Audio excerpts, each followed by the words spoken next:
Already আপনারা 144 রানের আওতায় চলে এসেছেন। আপনাদের উদ্দেশ্যে বলছি, আপনাদের যদি আপনাদের উদ্দেশ্যে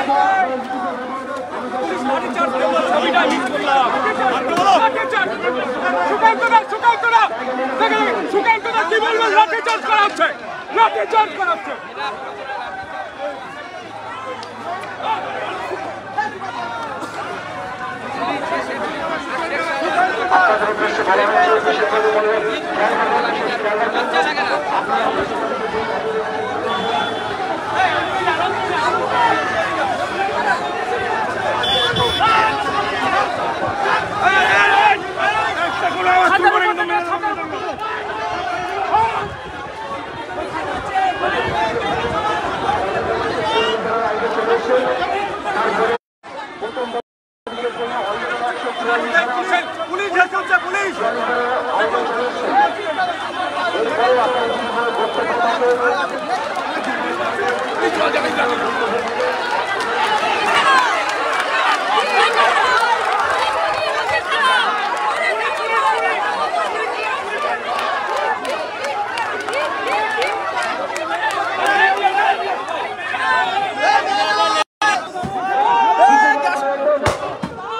আপনাদেরকে বারবার বলা হচ্ছে আপনাদের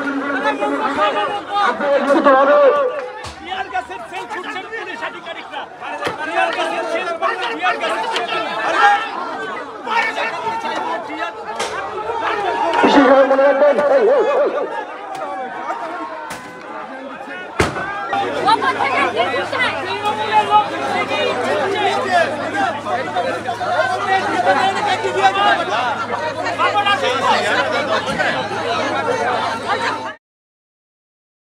ছি ছি ছি ছি ছি ছি আর পুলিশ কত নিচে নামবে।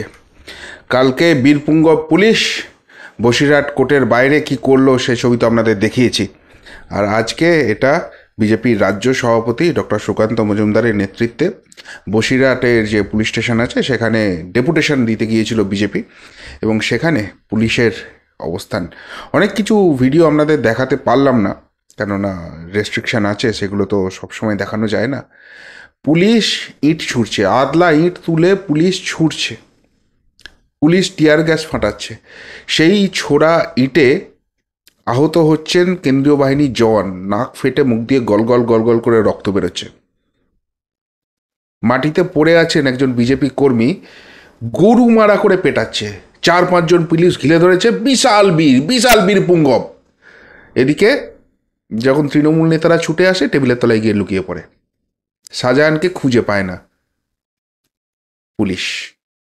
তবে আজকে যেটা খুব ভালো জিনিস হয়েছে সেটা হচ্ছে যে বিজেপির রাজ্য সভাপতি ডক্টর সুকান্ত মজুমদার তার নেতৃত্বে যেভাবে ওই বসিরহাট অবধি পৌঁছে গেল বিজেপি, এবং যেভাবে সামনে থেকে নেতৃত্ব দিলেন এবং এখনও দিয়ে যাচ্ছেন, সেইটা কিন্তু খুব পজিটিভ। গোটা বাংলার মানুষ কিন্তু এইটাই দেখতে যাচ্ছিল। সন্দেশখালি আর কোনো ধর্মের ব্যাপার নেই, বর্ণের ব্যাপার নেই, কোনো রাজনৈতিক রঙের ব্যাপার নেই। সন্দেশখালি এখন কার্যত আড়াআড়ি দুভাগে বিভক্ত হয়ে গেছে। যাদের মধ্যে সামান্যতম মানুষের রক্ত যাদের গায়ে আছে না, তারা সন্দেশখালির বিরুদ্ধে ক্ষেপে উঠছেন, ফুঁসে উঠছেন। আর যেগুলো ওই মারতে মারতে চামার হয়ে গেছে, টাকা ছাড়া কিছু বোঝে না, তারা সেটাকে এখনো ধামাচাপা দিতে চাইছে। আর এই যে প্রতিবাদ, এটা এই রাজ্যের এই মুহূর্তে সব থেকে বড় যে বিরোধী দল রয়েছে, একমাত্র বিরোধী দল রয়েছে আমি বলবো বিধানসভার নিরিখে, সে বিজেপির কাছ থেকে দেখতে চাইছিল। কালকে শুভেন্দু অধিকারীকে আটকানো হয়েছিল, কিন্তু আজকে সুকান্ত মজুমদার সেখানে যেভাবে পৌঁছলেন এবং তারপর পুলিশ যা করলো, পুলিশের তো অন্যায় রয়েছেই, কিন্তু বিজেপির এই আন্দোলনটা সন্দেশখালিকে অন্য জায়গায় কিন্তু নিয়ে চলে যাবে। ডক্টর সুকান্ত মজুমদারের এই আন্দোলনটা কিন্তু নতুন একটা দিশা দেবে বঙ্গ রাজনীতিকে, এমনটাই কিন্তু মনে করা হচ্ছে। নমস্কার, প্রিয়বন্ধু মিডিয়ায় আপনাদের স্বাগত, এবং আপনারা দেখছেন প্রিয়বন্ধু বাংলা, সত্যের সন্ধানে সর্বদা আমি শুদ্ধশীল। বন্ধুরা, সন্দেশখালিতে যে ঘটনা, মা বোনেদের যে দুঃখের কাহিনী আসছে, কীভাবে মারছে পুলিশ, তো সেই কাহিনী শুনে গোটা বাংলায় শিউরে উঠছে। এবং যারা বিরোধী দলে আছেন তারা খুব স্বাভাবিকভাবেই সেখানে যেতে চাইছেন। কালকে যিনি বিরোধী দলনেতা রয়েছেন বিধানসভার, সেই মাননীয় শ্রী শুভেন্দু অধিকারী, তিনি যেতে চেয়েছিলেন, কিন্তু 144 দ্বারা আছে সেই অজুহাত দিয়ে তাকে সায়েন্স সিটির কাছে, মানে সন্দেশখালী থেকে 62 কিলোমিটার দূরেই তাকে আটকে দেওয়া হয়েছে, যেতে দেওয়া হয়নি। আজকে সেখানে মানে সেই জায়গায় নয়। এবার এই ঘটনার পরে যেটা হয়েছিল যে বসিরহাট কোর্টে কালকে নিয়ে আসা হয়েছিল বিজেপি নেতা বিকাশ সিংহকে, যার জামিনের কোনো রকম নাকি বিরোধিতা করা হয়নি, এবং তৃণমূলের যে বহিষ্কৃত নেতা আছে উত্তম সর্দার, তারও হয়নি। যদিও পুলিশ নাকি পরবর্তীকালে বলেছে যে না, তারা জামিনের বিরোধিতা করেছিল, কিন্তু তা সত্ত্বেও জামিন আটকানো যায়নি। তো সেই বিকাশ সিংহকে টেনে হিঁচড়ে কী নোংরামি করে পুলিশ কালকে করেছে সিভিল ড্রেসে থেকে, তো সেটা সবাই দেখেছে। তার প্রতিবাদে আজকে সুকান্ত মজুমদার ঠিক করেছিলেন বসিরহাটে যে এসপি অফিস আছে সেখানে গিয়ে ডেপুটেশন দেবেন, এবং যথারীতি তাকে আটকানো হবে, তার গাড়ি ফাড়ি আটকে দেওয়া হবে। সেই জন্য ডক্টর সুকান্ত মজুমদার যে পরিকল্পনাটা করেন সেটা মারাত্মক। তিনি প্রথমে রেলওয়ে স্টেশন চলে যান এবং সেখান থেকে লোকাল ট্রেন ধরে সাধারণ মানুষের মাঝে দাঁড়িয়ে তিনি বসিরহাট পৌঁছে যান। এরপর বসিরহাট থেকে তিনি বাইকে করে এগোন এবং কিছুটা যাওয়ার পর তারপর তিনি পদযাত্রা শুরু করেন। হাজার হাজার বিজেপি কর্মী কিন্তু ওই ইছামতির উপর দিয়ে যে সেতু আছে সেটা ক্রস করে সুকান্ত মজুমদারের সঙ্গে ক্রমশ এগোতে থাকেন, এবং পুলিশ প্রথমে একটা ব্যারিকেড রেখেছিল, 10 সেকেন্ডও লাগে না সেই ব্যারিকেডটাকে হটিয়ে দিয়ে বিজেপি কর্মী এগিয়ে যায়। এরপর একটা বড় বাহিনী ছিল, পুলিশের বড় বাহিনী ছিল, এবং সেইখানে হাতে ওই প্লাস্টিকের মতো লাঠি ছিল, ওই বড় বড় লাঠিগুলো দেখছেন, সেই লাঠিগুলো দিয়ে মহিলা পুলিশও সামনে রেখে আটকানোর চেষ্টা করা হয়েছিল। কেননা এটা তো এখন নতুন স্ট্র্যাটেজি হয়েছে যে যারা আন্দোলন করতে যাবেন তারা সবাই পুরুষ টুরুষ হবেন, সব মহিলা পুলিশ থাকলে সেখানে আবার শ্লীলতাহানির কেস দেওয়া যাবে, তো সেই জন্য তখন তারা পিছিয়ে যাবে, তো মেরে অজ্ঞান করে দিয়েছে। তো যাই হোক, সেইখানে তাদেরকে আটকানোর চেষ্টা করা হয়, কিন্তু এখানে বিজেপির যারা মহিলা কর্মী ছিলেন তারাই সামনে এগিয়ে আসেন, এসে তারাও কিন্তু ধাক্কাধাক্কি শুরু করেন, এবং বেশ কিছুক্ষণ সেখানে ধাক্কাধাক্কি যখন চলে সেই জায়গাটা কার্যত ফাঁকা হয়ে যায় এবং বিজেপি কর্মীরা সেখান থেকে কিন্তু ঢুকতে শুরু করেন, আর তাদেরকে আটকানো যাচ্ছিল না। এরপরে আরেকটা ব্যারিকেড ছিল, একটা বাঁশের ব্যারিকেড মোটা করে, মানে সেই পুজোর প্যান্ডেল যেরকম করে হয় না সেইভাবে একটা ব্যারিকেড বানিয়ে দেওয়া হয়েছিল, এবং সেইখানে প্রচুর বাহিনী ছিল।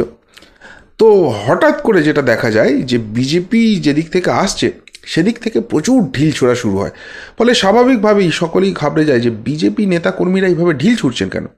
পরবর্তীকালে ডক্টর সুকান্ত মজুমদার, বিজেপির যিনি রাজ্য সভাপতি, যিনি নেতৃত্ব দিচ্ছিলেন এটা, তিনি বলেন যে না, এরা বিজেপির কেউ নয়, অ্যাকচুয়ালি ওই আশপাশের বাড়ির ছাদে বা ওইখানে আগে থেকেই প্রচুর ছেলে জোগাড় করে রেখে দেওয়া হয়েছিল, যারা ঢিল তো ছুটতে শুরু করে, যেদিক থেকে বিজেপির মিছিল আসছে সেদিক থেকে নাকি ঢিলটা ছোঁড়া হবে, ফলে পুলিশ একটা রিজন পেয়ে যাবে।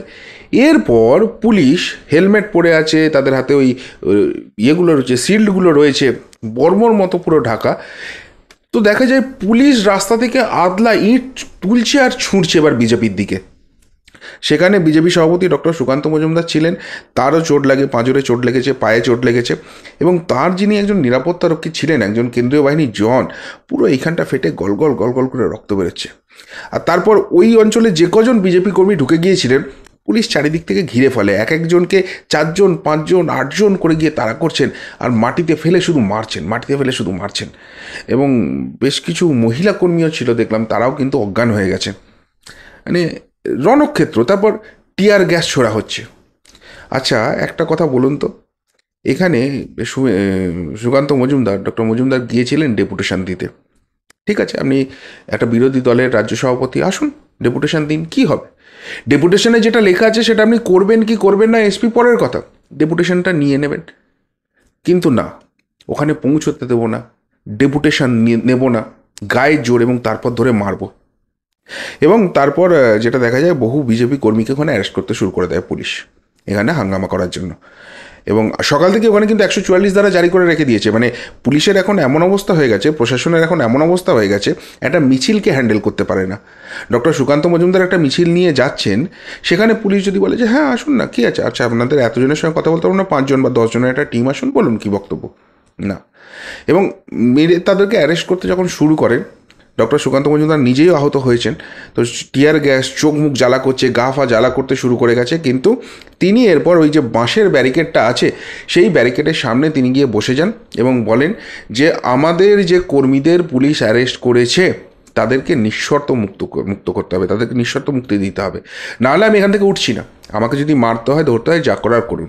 কিন্তু খুব স্বাভাবিকভাবে তিনি সাংসদ, বিজেপির তিনি রাজ্য সভাপতি, তার গায়ে হাত দেওয়া তো অত সহজ হবে না, ফলে তাকে চারিদিকে ঘিরে ধরে এবার কর্মীরাও সেখানে বসে যান এবং ডক্টর সুকান্ত মজুমদার বলছে কোনো কথা আমি শুনবো না, আপনারা যে অন্যায় করেছেন, যেভাবে টিয়ার গ্যাস ছুঁড়েছেন, যেভাবে পাথর ছুঁড়েছেন, যেভাবে লাঠিপেটা করেছেন, সেখানে তো কিছু বলারই নেই, বলার ভাষা নেই। কিন্তু এরপর কর্মীদের আপনারা গ্রেপ্তার করছেন, ফলস কেস দেওয়া হবে, কালকে বিকাশ সিংহকে এরকম টেনে হিঁচড়ে তুলে নিয়ে গেছেন, যতক্ষণ না আপনারা নিঃশর্ত মুক্তি দিচ্ছেন আমি এখান থেকে উঠছি না করে এখনও তিনি সেখানে বসে আছেন।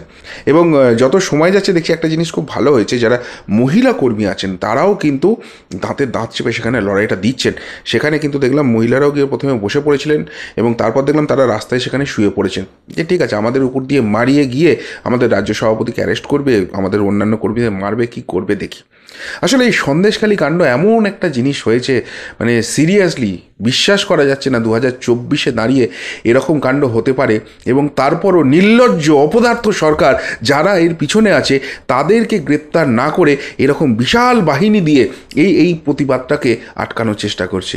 এই বিশাল বাহিনী শাহজাহানকে খুঁজতে, শিবু হাজরাকে খুঁজতে ব্যবহার করা যায় না, ডক্টর সুকান্ত মজুমদারকে আটকাতে হবে। তবে আজকে যেভাবে পদে পদে 144 ধারার নাম করে গাড়ি আটকে দিয়ে যেভাবে করার চেষ্টা করেছে ডক্টর সুকান্ত মজুমদার, যে ওই ব্যারিকেড অবধি পৌঁছে যেতে পেরেছেন এবং ওই ইট বৃষ্টি, ওই টিয়ার গ্যাস ফাটানো, ওই মারের পরও কর্মীদের এক জায়গায় রেখে তিনি যে এখনও সেখানে বসে ধর্নাটা চালিয়ে যাচ্ছেন, আন্দোলনটা করছেন, এই জায়গা থেকে একটা বার্তা স্পষ্ট হয়ে যাচ্ছে, যেটা আমি কিছুদিন আগে একটা প্রতিবেদনে করেছিলাম, যে এই ধরনের রাজনীতি আমরা এর আগে শুভেন্দু অধিকারীকে করতে দেখেছি।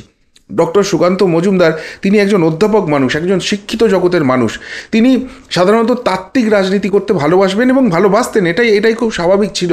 কিন্তু আসলে তিনিও বুঝতে পেরেছেন এদের সঙ্গে রাজনীতি করতে করতে যে তত্ত্বকথা, তাত্ত্বিক ব্যাপার তখনই হয় যেখানে কিছু সভ্য ব্যাপার থাকে।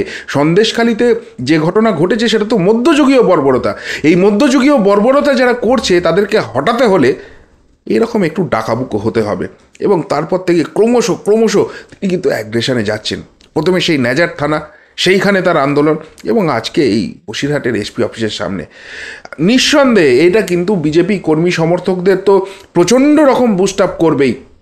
তার পাশাপাশি আপামর সাধারণ মানুষ যারা ভাবছিলেন যে বিজেপিকে বিরোধী হিসেবে পাচ্ছি, তারা কি সেই অ্যাগ্রেশনটা দেখাতে পারবে? এই যারা রয়েছে শাসক দলের সব সকল দোর্দণ্ড প্রতাপ নেতা, যারা এক একটা এলাকা স্থানীয় মুখ্যমন্ত্রী, এই শেখ শাহজাহান, শিবু সর্দার, এদের শিবু হাজরা, উত্তম সর্দার, এরা তো সব স্থানীয় মস্তান, এদেরকে হ্যান্ডেল করতে পারবে?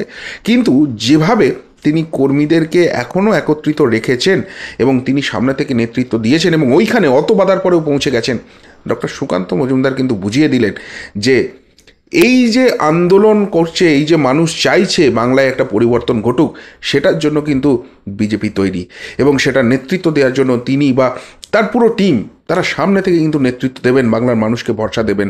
ফলে পুলিশ যতই গুন্ডামি করুক, এইভাবে পাথর ছোঁড়া, এইভাবে লাঠি নিয়ে পেটানো, এটা কি সত্যিই পুলিশের কাজ? এই কাজটা কি করার কোনো দরকার ছিল? ঠিক আছে, ফার্স্ট ব্যারিকেড যেখানে করেছেন আপনারা দাঁড়ান, আপনারা কথা বলুন, কি চান আপনারা, ঠিক আছে, আপনারা ডেপুটেশন দেবেন, দিন ডেপুটেশন দিন, কি আছে, 5-10টা পয়েন্ট নিলেন, এসপি নিজে রিসিভ করলেন, বলুন এবার কি করতে হবে, হয়ে গেছে, এবার আপনারা আসুন। আর তো কিছু বলার জায়গা ছিল না, সেইটুকুনিও করবেন। আসলে ঔদ্ধত্য না, আমরা কাউকে মানুষ বলে মনে করি না, বিরোধীদের মানুষ বলে মনে করি না, সন্দেশখালীর ওই মা বোনগুলোকে মানুষ বলে মনে করি না। সেই জন্য এই অন্যায়, এই অত্যাচার আমরা চালিয়ে যাব। পুলিশের ডান্ডা, পুলিশের ইট ছোড়া, পুলিশের কাঁদানে গ্যাস ছোড়া দিয়ে সবাইকে ঠান্ডা করে রাখবো, আমার বিরুদ্ধে কাউকে কথা বলতে দেবো না। কিন্তু সেই দিনটা শেষের দিকে আসছে। যত এই ধরনের আন্দোলন হচ্ছে তত কিন্তু জনমত সংঘবদ্ধ হচ্ছে, তত মানুষ কিন্তু বুঝছে পড়ে পড়ে থাকলে এরকম মারই খেতে হবে। সবাই মিলে রাস্তায় নামার সময় এসেছে, সবাই মিলে এদেরকে তাড়াবার সময় এসছে। যতক্ষণ না এদের উপর সাধারণ মানুষের চাপটা আসবে ততদিন কিন্তু এই জিনিসটা বন্ধ হবে না। তবে সামগ্রিকভাবে সুকান্তবাবুর আজকে যা পজিটিভ অ্যাটিটিউড, এটা কিন্তু বিজেপিকে বিরোধী হিসেবে যথেষ্ট রকমের বুস্ট আপ করবে এবং তাকেও কিন্তু জননেতা হিসেবে আজকে কিন্তু পার্মানেন্টলি একদম প্রতিষ্ঠিত করে দিল। এই কথা সকলেই প্রায় মেনে নিচ্ছেন। কি বলবেন পুলিশের এইসব আচরণ নিয়ে? কি বলবেন সুকান্তবাবুর নেতৃত্ব দেওয়া নিয়ে, এই অ্যাগ্রেশনে আসা নিয়ে? যদি কিছু বলার থাকে অবশ্যই কমেন্ট বক্সে কমেন্ট করে জানাবেন। এমনকার মতো এখানেই শেষ করলাম, ফেরত আসছি নতুন প্রতিবেদন নিয়ে খুব তাড়াতাড়ি। ভালো থাকবেন, সাথে থাকবেন, পাশে থাকবেন। নমস্কার।